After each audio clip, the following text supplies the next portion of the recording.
Welcome, friends. You are listening to the Mind Body Alchemy podcast. I'm your host, Stephanie Miramontes. This is where intuition meets education in the realms of spirituality, fitness, mindset, and more, all to create lasting change. Hey, y'all. Welcome back to the podcast. Today, I just want to take a few minutes of your time and talk about something that I imagine has given you trouble in the past, or it's giving you trouble right now. I don't know where this obsession with scale weight started, but I do know that it is extremely frustrating for a lot of women and has been really frustrating for myself in the past as well. Oftentimes, when we start dieting or go on some sort of new plan for transformation, the first thing we do is look for the scale to validate whether or not the decisions that we are making, the plan that we are following, is working. And I take issue with that. Why? Because the scale really doesn't give us the information that we want it to give us. It's not an accurate representation of what we really have going on. In my program with my clients, I actually don't encourage tracking scale weight. Some clients do it every now and then, and it may be a tool that we use here and there, but it's not required or even encouraged as a regular behavior. It's not that I think the scale is evil like many people think it is. So many people have emotions around the scale that any usefulness that it could provide has been wiped away by the emotional charge that is behind whatever number it chooses to spit out that day. It's just not all that useful, and it can be very harmful for more than just an emotional standpoint. While emotions have everything to do with why it's harmful, it's not actually the emotions that is the problem. It's the fact that it's so distracting that it can put you in this headspace where you are making decisions from that place of, I weigh too much, or it didn't give me the right number, that you're actually going to set yourself back.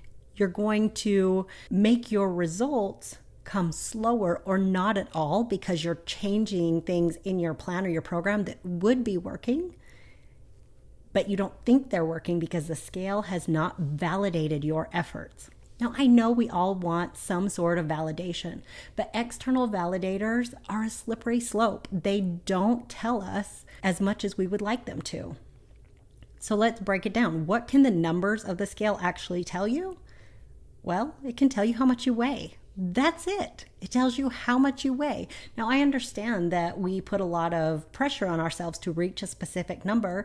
A lot of that has to do with the BMI chart, which is a ridiculous chart that doctors use, especially if you are weight training or if you don't fit into a certain societal norm. That chart was not made with diverse body types in mind. It was made with a very specific population in mind, and different cultures, different races, different genetics actually didn't fit into that BMI scale. So using the BMI to judge things like our health care, what kind of health care we receive, how we feel about our bodies, whether or not we fit into this ridiculous range of normal or underweight or overweight or obese or morbidly obese, all of these labels that we put on ourselves based on this little chart based on your height and your weight and where you fit in the shaded little colored numbers is a little bit disheartening.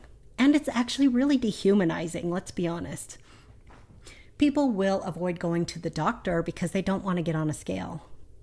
People will avoid checking in with maybe their trainers or people that they've hired because if they eat something that they quote unquote shouldn't have eaten or was not on their plan and they're afraid of what that number is going to spit out to them, instead of looking at it like feedback or like a random fluctuation, they're going to avoid checking in at all and they're going to quit their program and make no success.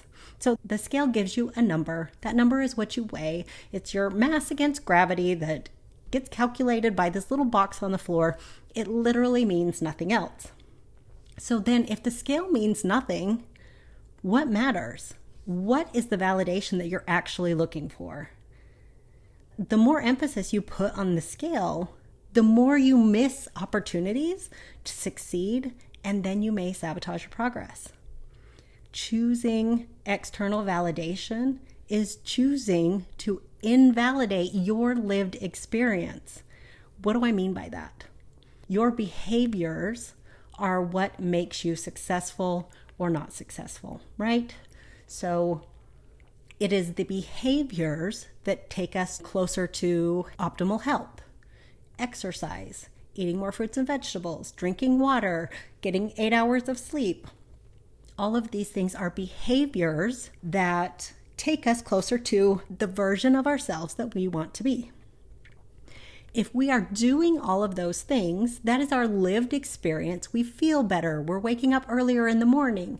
We're feeling more refreshed. Our mind is working better because we spent some time meditating. Our bodies have distributed energy more appropriately because we're exercising, and so we're feeling better. All of that is our lived experience. That's all positive. But if the scale doesn't change, all of those behaviors, all of that lived experience, all of the positive feedback we've gotten from our behavior changes are no longer valid. That is why it's so important to use non-scale victories and to look at your wins from other places. Let's say that you wake up in the morning and you jump on the scale and it's up 2 pounds. What happens? If you're like many people who have a serious struggle with that number, you might have just ruined your whole day. Logically, that sounds ridiculous, but I am here to testify that it happens more often than it doesn't.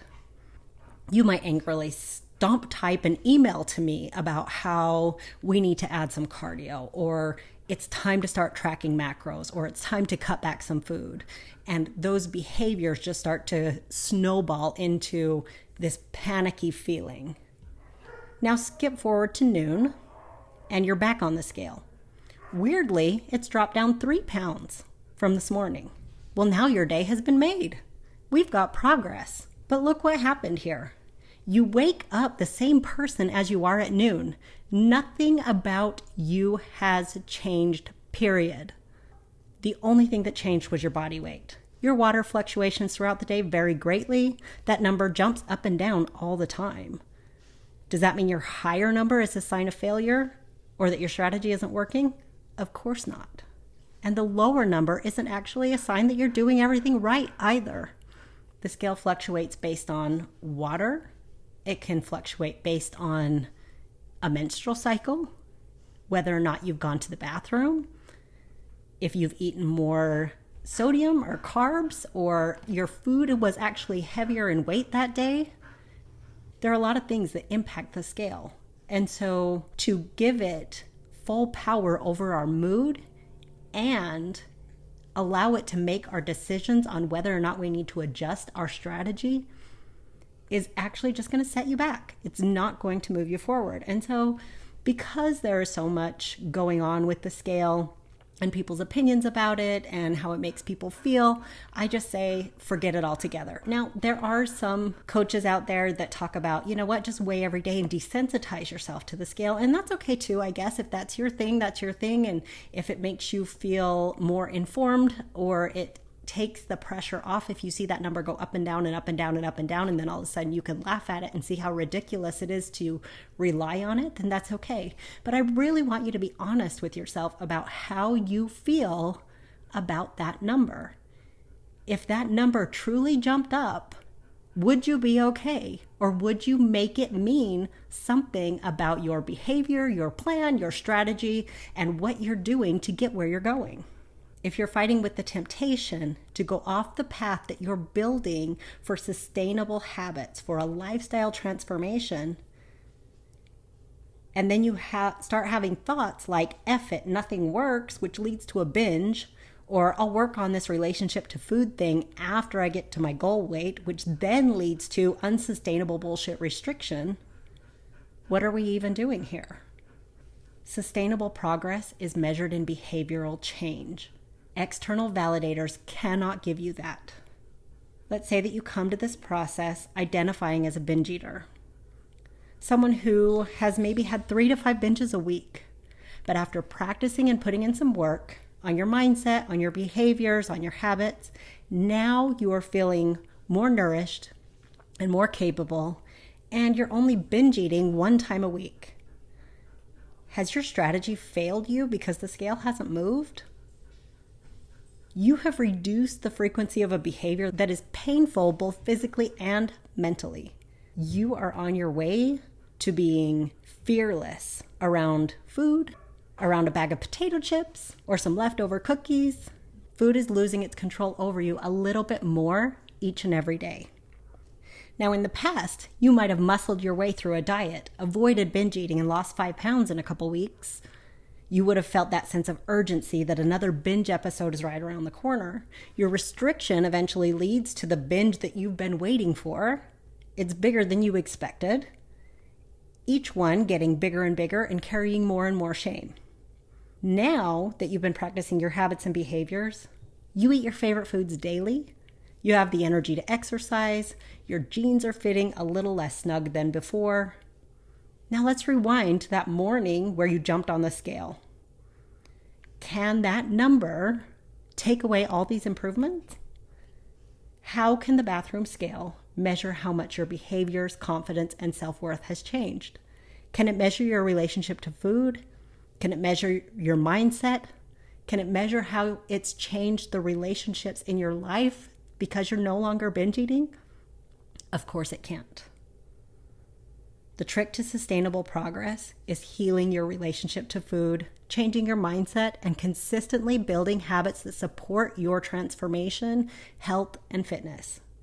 So if jumping on the scale changes your mood, good or bad, or worse, changes your behavior into something on either end of the extremes, then why are we bothering with it? You don't wear your weight on your t-shirt. Nobody knows what you weigh and nobody cares. It does not matter. And in spite of what your doctor, society, or your mother wants you to think, your weight is truly irrelevant, even when it comes to health. Your behaviors are what counts. So while your goal may be weight loss, I'm guessing there's something more to it than that. Maybe your goal is confidence, love, acceptance, feeling good in your body, improved fitness, improved health, better mobility. All of these things come from a set of behaviors and beliefs, not a fucking number. So why don't we take some time to really evaluate where our thoughts started when it comes to how we feel about the number on the scale. And if we want to continue to be in a toxic relationship with a box on a cold tile that spits out a number to dictate whether or not we are okay for the day. And if you're like me, you're breaking up with the scale, and you're breaking up with it right now. That's all I have for you today. I hope you found this informative. I hope it helped you. I would love for you to shoot me a message on Instagram or shoot me an email. Both of those are in the show notes. And let me know if you're breaking up with your scale. And just one last thing, if you're listening to this in real time, I went out and voted with my husband and my son today. We are very proud that my son voted for the first time, and I hope you guys go out and do the same thing. Have a beautiful week, and I will talk to you soon. Bye.